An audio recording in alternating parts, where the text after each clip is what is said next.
వందే వాల్మీకి కోకిలం. బోయవాడు రామాయణం రాయడమేంటని అందరూ అనుకుంటున్నారు. కానీ అదే మన సనాతన ధర్మం యొక్క గొప్పదనం.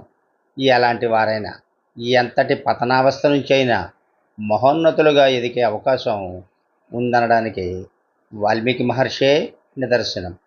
ఆయన దేవలోకంలో ఉండే ప్రచేతసుడి కొడుకు కాబట్టి అతడిని ప్రాచేతసుడని పిలిచేవారు. బ్రహ్మదేవుడి శాపానికి గురై బోయవాడిగా పుట్టాడు. భార్యా బిడ్డల కోసం దారిదోపిడీలు చేస్తూ బాటసారుని హింసిస్తూ ఉండేవాడు. సప్తఋషులు ఒకసారి అతనికి ఎదురుపడతారు.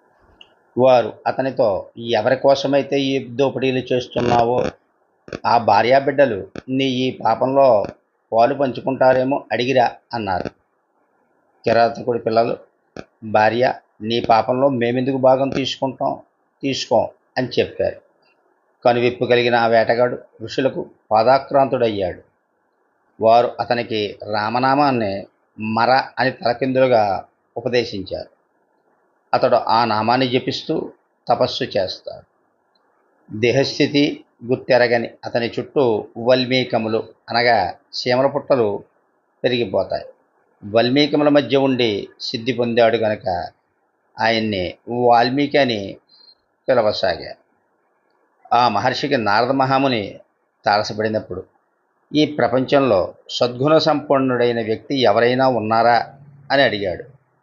అప్పుడు నారదుడు 16 గడల పూర్ణపురుషుడు ఇక్ష్వాకు వంశభూతుడైన శ్రీరామచంద్రుడని చెప్పాడు. అయితే రామకథను వివరిస్తాడు. వాల్మీకి ఆ కావ్యాన్ని రచించి ధన్యుడవుతాడు. అప్పటి నుంచి ఆయన లోకమంతా వందే వాల్మీకి కోకిలం అంటూ కీర్తించింది. ఓ గీత రచయిత, కృషి ఉంటే మనుషులు ఋషులవుతారు, మహాపురుషులవుతారు, తరతరాలకు తరగని వెలుగవుతారు, ఇలవేలుపులవుతారు అంటూ కీర్తించాడు.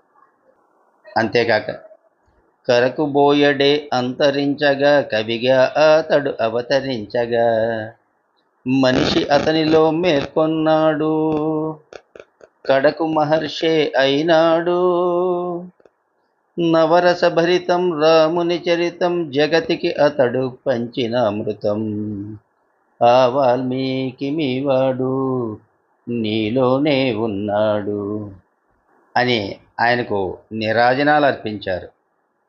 కాబట్టి కిరాతకుడే కవి అయినట్లుగా కనీసం మనం ఒక భక్తుడినైతే చాలు అని నేను భావిస్తున్నాను.